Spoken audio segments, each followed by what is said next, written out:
Bien-aimés, mes chers amis, il y a un verbe qui traverse et la première lecture et l'évangile. C'est quel verbe?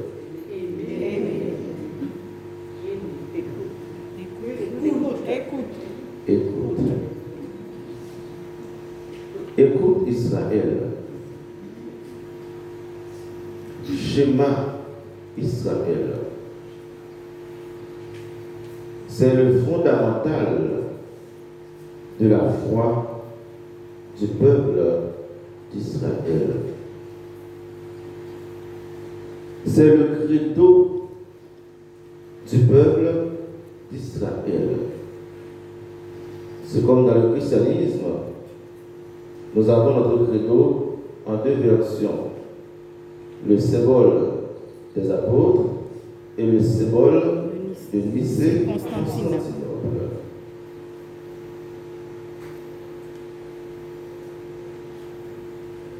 Le schéma Israël que nous trouvons dans le livre de Deutéronome chapitre 6, c'est la prière des Juifs. Tous les matins, un bon Juif qui est digne de son nom doit dire ou bien doit réciter, doit faire cette prière. On ne commence pas la journée sans cette prière. Israël était entouré des nations païennes comme la Syrie, la Babylonie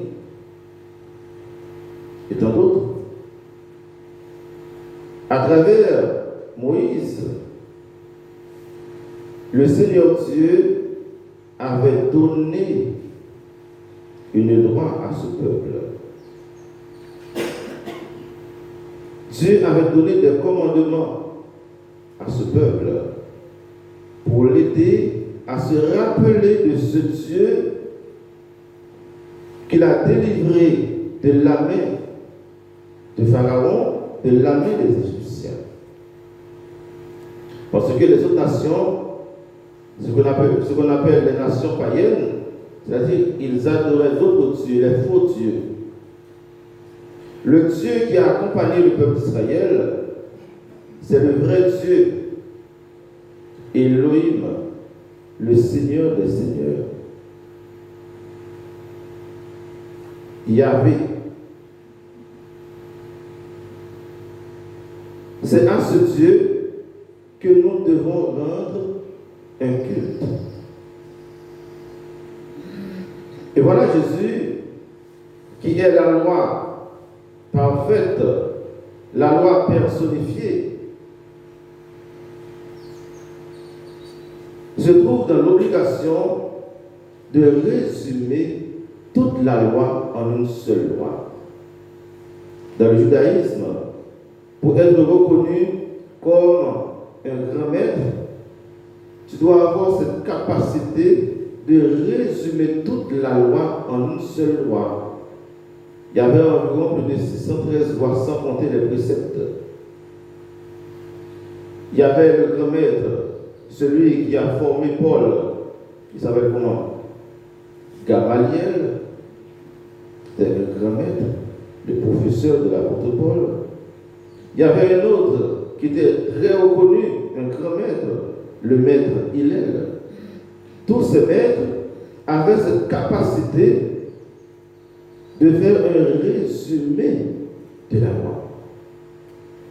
Et voilà, Jésus est arrivé, on considère Jésus comme un maître. Eh bien, Jésus, de son côté, doit avoir cette capacité de résumer toute la loi. Et c'est pourquoi le scribe dans l'évangile me posa cette question. Quel est le premier de tous les commandements? Jésus, connaissant sa Bible, connaissant la foi juive, va reprendre le fondamental de la foi juive. Jésus ne donne pas une réponse contradictoire par rapport à ce que la loi dit, par rapport à ce que, eh bien, la Bible a enseigné. Jésus est allé dans la Bible en reprenant, eh bien, le fondamental de la foi juive. Le premier, écoute Israël. Parce que Jésus, comme juif, connaissait aussi la loi. Mais Jésus va ajouter une deuxième. Non seulement tu dois aimer Dieu de tout ton cœur, de toute ta force, de toute ton âme, de tout ton esprit, mais Jésus va ajouter une deuxième loi. Et voici le second. Tu aimeras ton prochain comme toi-même. Et cette deuxième partie ajoutée par Jésus se trouve aussi dans la Bible. Mais Jésus va donner une nouvelle orientation à cette loi. Il ne suffit pas d'aimer Dieu en appliquant strictement la loi, en récitant des formules de prière, en appliquant des rituels. Cet amour que nous avons pour Dieu doit pouvoir refléter à travers notre vie de tous les jours, à travers nos activités, que ce soit dans l'Église, que ce soit dans la société civile, que ce soit dans la vie professionnelle. C'est vrai, on a besoin des formules. Il faut venir à la messe, il faut chanter. Dans la liturgie, il y a un rituel, il y a des rites. C'est très bien. Mais cela ne suffit pas pour exprimer notre amour à l'égard de Dieu. Cet amour, nous devons l'appliquer dans la vie du prochain. Et c'est pourquoi on invite le peuple de Dieu, on nous invite d'abord à écouter. Il ne suffit pas de croire pour croire, il faut croire pour agir. Et pour croire, il faut écouter. Comme nous dit l'apôtre Paul, la foi vient de ce que l'on entend. Pour croire en Dieu, il faut d'abord écouter sa parole. Il faut savoir prendre du temps pour écouter Dieu, pour dialoguer avec lui, pour comprendre son plan, pour comprendre son projet. On ne peut pas marcher avec quelqu'un sans l'écouter, sans connaître son projet. On ne peut pas croire en quelqu'un sans l'écouter. Et ici, le verbe écouter entraîne obéissance, application, action. On écoute Dieu pour l'obéir, pour appliquer sa loi. On écoute Dieu pour agir, pour faire ce que Dieu nous demande de faire.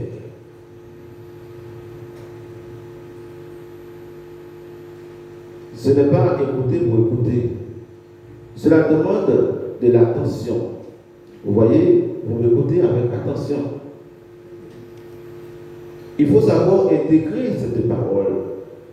Dans la liturgie, nous avons cette première partie, la table de la parole. Dans cette partie, nous avons une lecture de l'Ancien Testament avec le psaume et une deuxième lecture du Nouveau Testament et suivie de l'Évangile.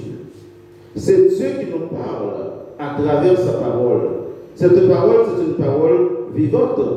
Et c'est pourquoi on demande au ministre de soigner la lecture, de préparer la lecture. Parce que c'est la parole de Dieu. C'est Dieu qui nous parle à travers celui ou celle qui annonce la parole. C'est pourquoi on vous demande, au moment de lecture, il faut écouter, il faut fermer les prions en église, il faut fermer les portables pour écouter. Parce que Dieu agit en la personne qui annonce la parole.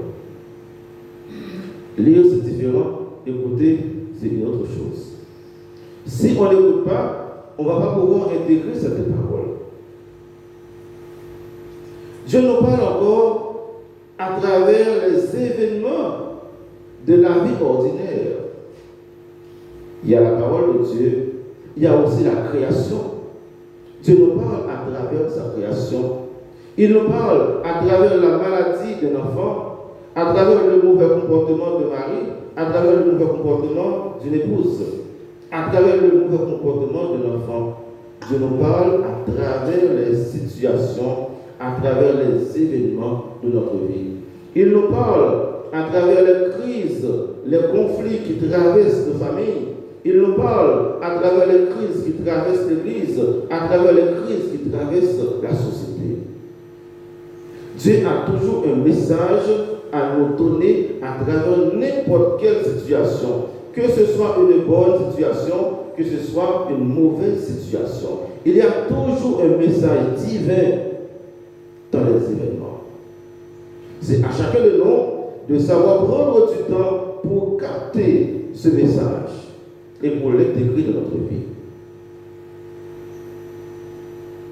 Mais la question, est-ce que nous savons prendre du temps pour écouter Dieu qui nous parle? Comment est-ce que nous manifestons cet amour divin à travers notre vie? Hier soir, j'ai demandé, quand les enfants viennent pour la cantine, celui ou celle qui est responsable de la cantine, comment est-ce que tu accueilles les enfants? Quand tu donnes à manger aux enfants, avec quel amour, avec quelle tendresse tu donnes à manger aux enfants? Est-ce que tu considères ces enfants comme les enfants de tes entrailles? Même si l'enfant a un mauvais comportement, comment est-ce que tu fais passer l'amour de Dieu à travers le langage que tu utilises pour t'adresser à cet enfant? Comment est-ce que nous vivons cet amour de Dieu à travers notre vie professionnelle? Comme infirmier, comme infirmière, comme médecin, comme avocat, comme ouvrier, comme employé, comme patron, comme chef de direction. Comment est-ce que nous traitons nos employés? Comment est-ce que nous traitons nos patrons? Dans le service que nous rendons aux malades, en donnant les soins, soit à l'hôpital, soit à la maison, est-ce qu'il y a l'amour de Dieu qui nous traverse à travers ce service? Et même dans l'Église, à travers les petits services que nous rendons, est-ce que nous tenons compte de l'autre, du prochain? Est-ce que nous traitons le prochain avec ce même amour que nous désirons traiter Dieu? C'est vrai, j'aime Dieu. Je suis un chrétien, je suis une chrétienne appliquée, pratiquante. Je fais régulièrement mes prières. Je fais quotidiennement mon chapelet. Je fais quotidiennement ma méditation. Tout cela, c'est très bien. Et je vous encourage, moi aussi, je le fais. Mais cela ne suffit pas. On aime Dieu pour aller vers le prochain. L'amour de Dieu doit nous pousser, doit nous conduire vers le prochain. Parce qu'on ne va pas vers Dieu sans le prochain. Souvenons-nous de la parabole du bon samaritain. Regardons le comportement du prêtre du Lévite. Ils étaient pressés pour aller dans le temps pour accomplir le service de Dieu. C'est très bien. Mais Dieu souffre dans le prochain qui est tombé sur la route. Le Samaritain, qui ne connaissait même pas la loi, qui était considéré comme un hors-la-loi, c'est lui qui s'est arrêté pour s'occuper de cet homme malade.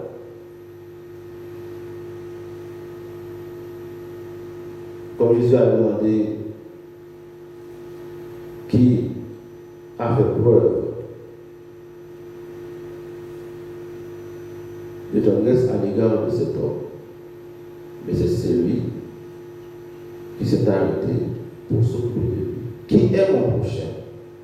Le prochain, c'est peut être un enfant en difficulté, c'est vrai, c'est ton enfant, mais ça peut être un prochain. Ce prochain, ça peut être un ami, une copine, un copain, qui a besoin de toi, qui a besoin de ta présence, qui a besoin de ton support, qui a besoin de ton affection à un moment donné. Est-ce que tu es là pour transmettre l'amour de Dieu à ce copain, cette copine, cet ami, ce frère, cette soeur? Ce prochain, ça peut être un personnage âgé, un parent âgé, isolé, qui a besoin de ta présence, qui est malade, qui est cloué sur un lit, qui a besoin de toi, comme croyant, comme croyante, comme chrétien, comme chrétienne, comme quelqu'un qui croit en Dieu. Est-ce que tu apportes un peu d'amour à cette mamie? Est-ce que tu apportes un peu d'amour à ce frère, à cette soeur, à cette cousine, à ce cousin qui a besoin de toi? Le prochain, c'est celui qui se fait proche de toi, celui qui est là tout près de toi, parfois que tu ignores. On n'aime pas Dieu sans aimer le prochain. Les démons, ils connaissent Dieu. Les démons, ce sont aussi des théologiens. Ils parlent très bien de Dieu, nous dit Saint Jacques. Mais ils n'obéissent pas. C'est ça le problème. Les démons connaissent Dieu, mais ils n'obéissent pas, ils n'appliquent pas. Ils ne font pas la volonté de Dieu. C'est pourquoi Jésus nous interpelle en ce sens. Nous devons prendre du temps pour écouter et pour obéir.